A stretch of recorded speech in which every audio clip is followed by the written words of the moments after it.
What's up, y'all, and thanks for stopping by the Surge T channel. I am Surge T, and tonight I'll be talking about NXT 2.0. That's the name because they said that every time they said it, every time they said the title, every time they said NXT followed by 2.0. So that's the name now. It's a psychedelic, multicolored, tie-dyed looking thing. A lot of flashy, splashy colors. I got teleported back to the 60s. You know? But I gotta tell you, it does look good. I have to admit. But then again, it's because it's something new. But is it gonna get tiring after week, looking at those bright colors? And I like to look at the seating of the crowd and everything like that. Kind of bright. If you're against anything that's too bright, you might want to kind of shade your eyes. But anyway, let's get on with this rundown and thoughts on NXT 2.0 for the 14th of September 2021. And with Samoa Joe relinquishing his NXT title due to injury, these four men, Tommaso Ciampa, LA Knight, Kyle O'Reilly, and Pete Dunne, will battle, and the winner will be crowned the new NXT champion. And they have a little bit of a talk with each of them. We'll just kind of give their ideas, and pretty much it's going to be Ciampa and Goldie, the Bruiserweight NXT champion. 16 years in the making, says O'Reilly, and he looks to fulfill that destiny. And LA Knight lets us know it's his game. They each had something to say, and it pretty much was the same thing. You know, what else are they going to say? But then I ask is, who is Braun Strowman? I mean, who is Braun Breaker? Uh, Braun? Braun Strowman. Uh, and last name is Breaker. Braun Breaker. Then again, Braun Strowman kind of was a name that we had to get used to, and we got used to it. Now, he wants a chance to prove himself, and he gets a match against LA Knight. Now, why is LA Knight competing in a match when he has to compete in the Fatal 4-Way later? And then, like I said earlier, we get a crowd for this new NXT, and it's much better than the suffocating and, you know, feeling like you're in an enclosed place, claustrophobic CWC. A lot more, you can see now out into the crowd now. It's, like I said earlier, a little bit too bright, but, anything's better, right? And this guy is a powerhouse. He packs a punch. He's pretty hard hitting, this breaker. And he ends up with a military, putting LA Knight into a military press, and then he power slams him. And he pins LA Knight. And is this the foreshadowing of things to come for the $1 Million Superstar? Now, next, Imperium face Josh Briggs, who competed in the breakout tournament, and his partner is Brooks Jensen, who they say in this match, during the match, that he's a 20-year-old. All I have to keep asking is, why is it that these guys act like that? Oh, they're 20 years old, they're 23 years old, they're 19. How do they know so much? How is it that they're able to look like they're veterans in the ring? Maybe it's because they've been wrestling since maybe they were 10 years old. They said that about Pete Dunne. And Pete Dunne's been wrestling, since he was 13? And he's now, 23, 24 now, maybe 25, like that. I mean, it's not like these guys haven't been wrestling. It's not like they would get to the WWE and that's when they started training. They've been doing stuff beforehand. So stop acting like they're little babies or they're little toddlers that shouldn't know half of what they know. Give them some credit, you know. But it's another group of upstarts, looking to press themselves on the heels of Mr. Braun Breaker there. And, well, they came, they tried, but they failed because a double underhook suplex on the top rope or the top turnbuckle by Fabian Eichner. And he does this to Mr. Brooks Jensen, and Imperium get the victory. And maybe this will make their ring general Walter a little bit happy because that Walter lost his UK Championship. So let's see if this will do their general proud. Now Hit Row, they spit facts on BFAB. She's going to make her debut tonight, and all the other chicks in the locker room, they better recognize. Now Katrina Cortez is her opponent with a mask on and everything, and BFAB is trained by, what did Asante Diadonis say? By an Olympic gold medalist, and I think he said, and world champions. Maybe he said world champion, and maybe we're talking about Kurt Angle. I'm not familiar with her background, but perhaps she did get trained by him. And if she did, Miss Cortez is going to be in for not a long night, but a very, very quick one. And then BFAB, she squashes Cortez, and Cortez, and then she pretty much says that y'all see me in the ring, and I'm not doing anything. I'm just on the sidelines, but you see what Hit Row does? I do it too. And I gotta admit, she was okay in the ring. Looks like a little more polishing. She probably because she's green, and really this is the only time that I've ever seen her. So, she'll probably get better and better as it goes, and that's what we always ask for them, is to get better and better as they get in the ring. So, I'm not gonna, like, disrespect her or say that she sucks or something like that. But all they can do is just get better, and hopefully she does that every time she's in the ring. But then Legado come out after they're talking about him, and then Elektra, she is looking to tangle with B-Fab. Alexa, what's her last name? Elektra, what's her last name? I forget. But old girl that joined the Legado, and she's looking to take on B-Fab, and B-Fab is more than happy to oblige. Well, what's going to happen? Maybe next week? We'll see. Now, Damian Priest, he stops by, invited by the returning Austin Theory. They're all happy about it.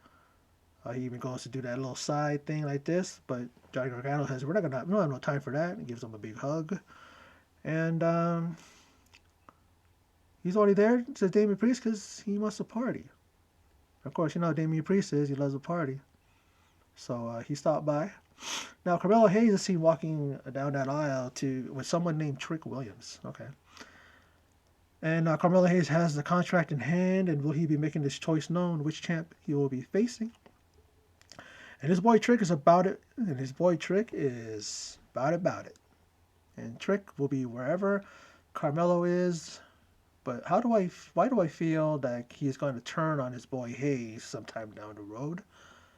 And, Trick gets on the mic and he calls out Melo for being just that, too mellow, being humble. And Carmelo agrees that he is the golden child and the chosen one on NXT.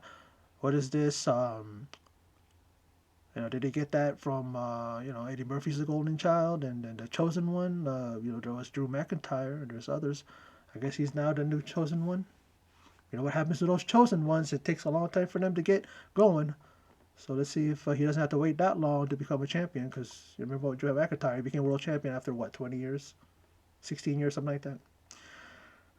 And then in the end, we have no mention of the title he's going to go after. And then they go up the ramp, and Duke Hudson kind of mouths down off to him and kind of like pushes him out of the way lightly, but he still touches him. And then Trick Williams is like, Trick Williams is like, enough of this. This is what I'm talking about. Boom, boom, boom. And he ends up hitting the ring, and Duke Hudson's on the receiving end of a beatdown first by the man who has the gift of gab and the gift of jab, that is Trick Williams, and his boy Carmelo Hayes go to town and work him over. And I guess this is the edge that Carmelo Hayes needs and that Trick Williams said he wants to see So let's see what happens. And again, he didn't say what championship. I thought he was going to inject himself into the Fatal 4-Way. Let's talk about that later on. Now up next is a tag team match featuring Casey Catanzaro and Caden Carter, who I'm sure are disappointed because they came close but didn't win the women's tag team championships last week. They go against Gigi Dolan and JC Jane with the new look Mandy Rose. I can't wait, or maybe I can, to see what the new look is. Now, Mandy Rose, she does come out. She gets a DQ by taking out Casey Catanzaro, and she reveals herself, and she has brunette hair, not blonde anymore, and I think she looks better that way. I think JC Jane and Gigi Dolan even said that you look better that way, and I do not disagree with them, you know. And while they're working over the tag team, 3-on-2 disadvantage, I should say, Saray comes in and sees that 3-on-2 disadvantage and gets her some, and evens things up. And a 6-women tag. Oh boy, Vince McMahon's influence is already felt. Turn a chaotic situation where it starts out as a tag, others join, and where else can it go but a 6-woman tag? I don't know if this ever done on NXT. It's been done a lot in the main roster, so we already see the influence there, right? That Vince McMahon has taken over, reverting to that laziness and that I don't know if the writers from Raw came over. Again, it's like, how about you just have Mandy Rose and Saray have a one-on-one match, because they got a little bit of heat between them. Mandy Rose had that temporary face mask on because Saray, drop kicked her in the face, sending her nose practically up on her, side of the forehead. And 6-women tag, and then we see Rose connecting with a high running knee, and she pins Caden Carter. Sierra girls are the victors, and don't know what to say about it. It wasn't a match that I really, I like the tag team match, but yeah, it turned into a 6-woman tag. Now, look backstage, and the bride, Indy Hartwell, is preparing for her wedding later tonight. And then we see Ridge Holland is in action, and we see him coming down the rampway, and who will be his unfortunate victim tonight. Then we see a little vignette play. When we come back from break, and the NXT Women's Champion, Raquel Gonzalez, it's all about her, and we see all her victims, all the people that she's taken out, and the question is asked, who will step up to the champ? Let's see, I can't think of who else it could be. You are bringing up a lot of new women, a lot of new people, I should say. I don't know if they brought up any new women, but we've seen some new superstars, mainly men. I like to see some new women come up, and we saw a new look Mandy Rose. If you're not familiar with Mandy Rose, you would have thought she was a new superstar added. I had a lot of new people popping up, even backstage. So it's like, we see kind of like a trend now going, because it's a new NXT, so how about you have some new people, I guess. Now, the GM, William Regal, he announces backstage that Kyle O'Reilly was injured. Earlier, he was taken out by Ridge Holland and Pete Dunne. And because of that, the man who came to his aid, Von Wagner, never heard of this guy, is the one that's named as O'Reilly's, his replacement. And in his debut, he is thrown right into the fire, as Regal says. That's an understatement. And then we see who is the opponent of Ridge Holland. But we see a Grayson Waller accompanying Drake Maverick. And I guess, like I said, hey, he's the next victim. And a little Northern grit puts Maverick down and out, and Holland wins the match. Poor Drake Maverick. He's got a lot of grit, a lot of heart, comes out with that peppy entrance theme, but is he ever really going to win? He should just stay on 205 Live, or he should just continue to go after the 24/7 title. It's a foregone conclusion. We see someone as small as him, and they're not really behind him anymore. Not like when he was first kicked out because of that tournament that he was in, and if he lost, he was going to be gone, and then he came back, and everybody was happy and triumphant and all that stuff, and then he just ends up now where he's just a guy, he's just a whipping boy now. So I don't know what's going on with that, but what do you know? Guy his size, sometimes that's how WWE treats those guys, you know. But you know, that's that. Now, 908 days that Ciampa has been without Goldie, and though we see a whole new slew of talent, a lot of them, it's not about them, says Ciampa. But the NXT title, you know, the Fatal 4-Way is going to have Von Wagner, who is relatively new and gets a shot at history.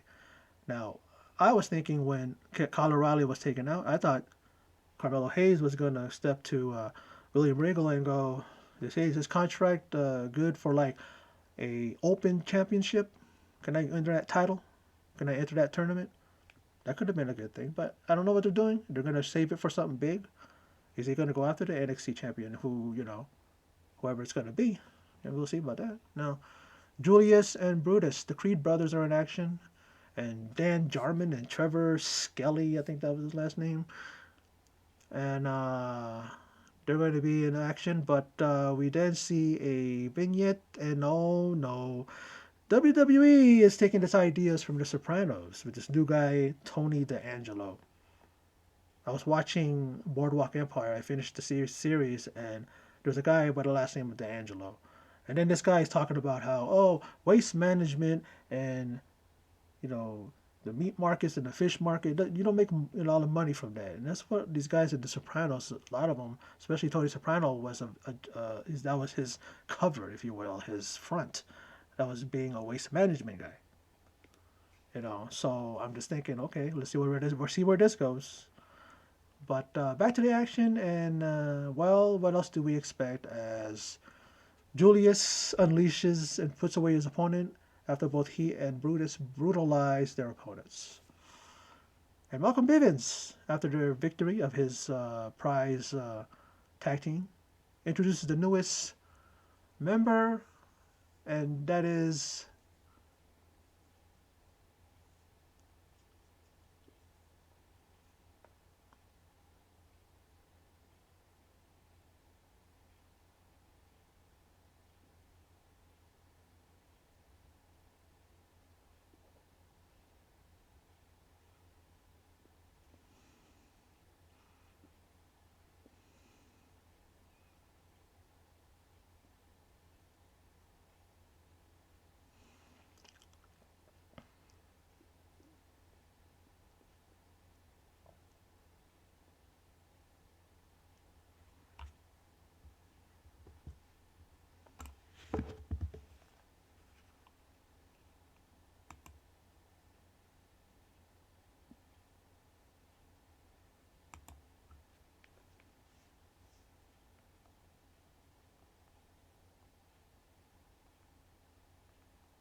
and Malcolm Bivens introduces the newest member of Diamond Mine, and that is Ivy Nile. She was a star of NBC's Titan Games, and according to him, he says that she hasn't seen a carb in years. And when everyone was eating breakfast, she already ran 10 miles. She looks impressive. She posed. Looks like she looks like she's about as small as Casey Catanzaro, but she has more muscle. Does Nile? But let's see what she does in the ring. She looks like she's a goer. Looks like she can kick some ass. So we'll see how much of that, all that little power packed in that small bit of dynamite. Let's see how she does in the ring.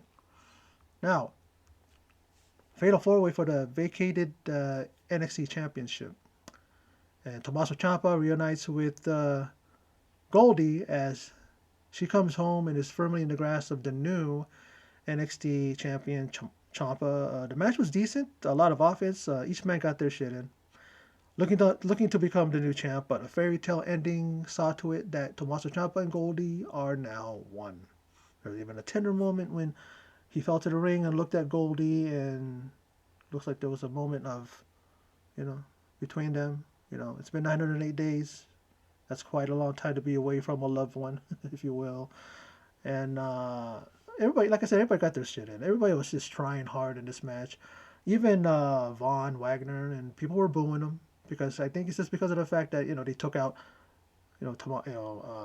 Kyle O'Reilly for the story, for like the storyline. Take him out there and then maybe put him in there because he's a new guy. So let's add a new guy that's in NXT right now and put him in the damn Fatal 4-way. I know there would have been a lot of hell to pay if he would have won. I'd have been like, oh, okay, you know. But people there probably would have started rioting. You know what I mean? Because it's like it's about these guys who work their ass off and are at the top of the game and top of the division. How about you put the gold on somebody like that? And they did with Tommaso Ciampa. And remember Samoa Joe, he had a stern warning from whomever would be the championship. And Joe is going to be shooting for that person as soon as he comes back from his quote-unquote injury. Many people are saying that it isn't. It's because of the fact they wanted somebody new in there. But then again, if they wanted somebody new and he took the title off of Joe because of that, why did he give it to Tommaso Ciampa? He's not nobody new. It's great that he has a championship, but he's not someone that can usher the new NXT 2.0 into the future. Maybe Von Wagner would have did that, maybe something like that. Remember LA Knight? He's relatively new. He's not new to wrestling, but he's new to NXT. And I thought that he was gonna get it. There's a lot of rumors. People were saying that he was gonna be the one, and I said, okay, maybe he would be the one, but he wasn't. It's Tommaso Ciampa, and he's reunited with Goldie, and everybody loves a fairy tale ending, right? I know I do. Now, let's move on. And we are all bearing witness to the wedding of In-Dex, Indy Hartwell and Dexter Lumis. So we found out his middle name is Gaylord. Dexter Gaylord Lumis. What was Indy's full name? Indy, I forgot her pretty middle name too, but I forgot at the moment. But let's move on. Where's the rings? Says the preacher there. And Ichimanjiro goes like this and has it. And he is, I don't know, he is annoying. I don't like the guy. And then when the minister, after they get the rings, whatever, and then the minister, I like the fact that when what's his name, when, what do you call it, when Austin Theory was asked, where's the rings? And he goes, hey, we're inside the ring. And then, Candice LeRae, who is looking, she's showing, because, in real life, she is having a baby, and she's showing. And, she's just, like, putting her hand on her head like, oh, my God, like... And then Ichimanjiro had it. They got the rings. And then he asked, the minister did, who, he wants to make sure know if he wants to know if whoever is has something to say, the whole thing to say. Speak now, or forever hold your peace. And then, Dexter Lumis opens up his coat, points to his to that hatchet, and he makes sure that no one speaks now, and that they forever hold their peace. You have to deal with that. Remember, he showed what do you call it, the proper form to Gargano during that bachelor party, how to throw an axe. And Indy, says her vows, very, very pretty vows, very poignant. She had a lot to say, put her whole heart out into it. And then Dexter, what do you have to say, And then Dexter just gives a thumbs up. And the minister's like, is that it? I mean, maybe he's nervous.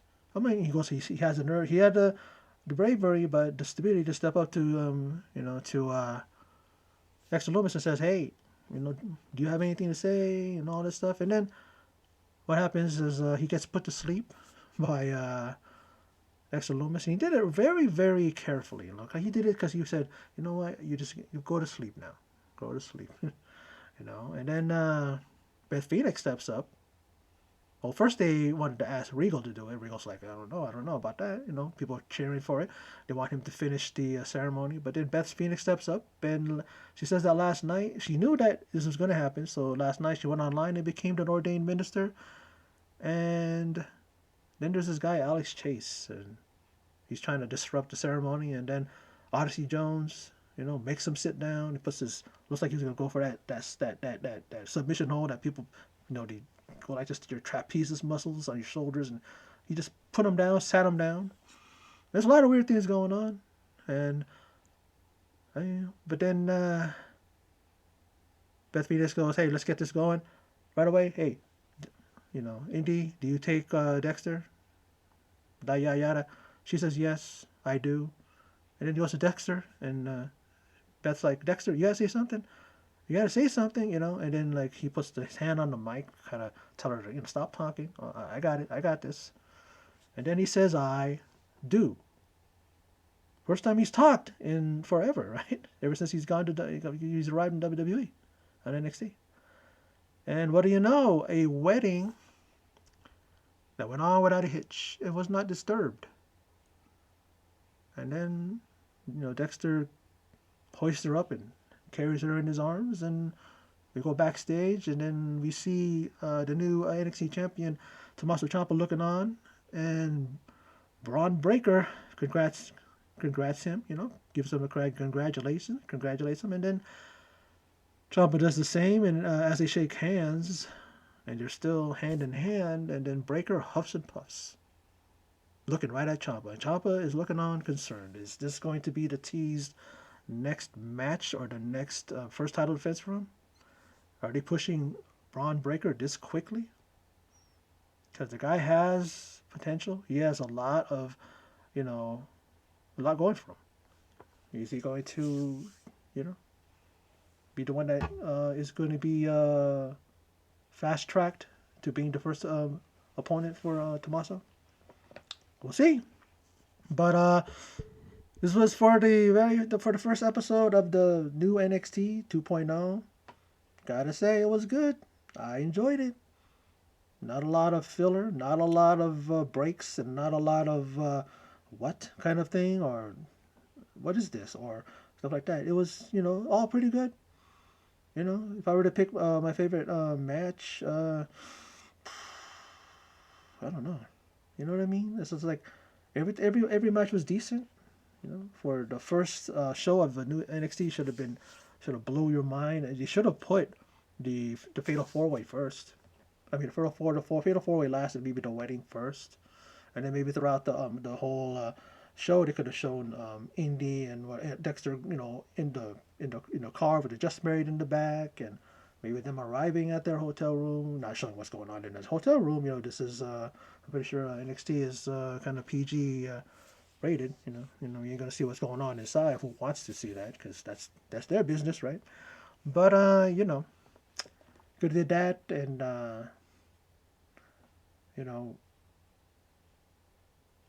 but it was good nonetheless. No complaints. I think the booking, I think the way they put some matches here or whatever. Like I said, what I said, it should have been that the wedding first, and then the last thing would be the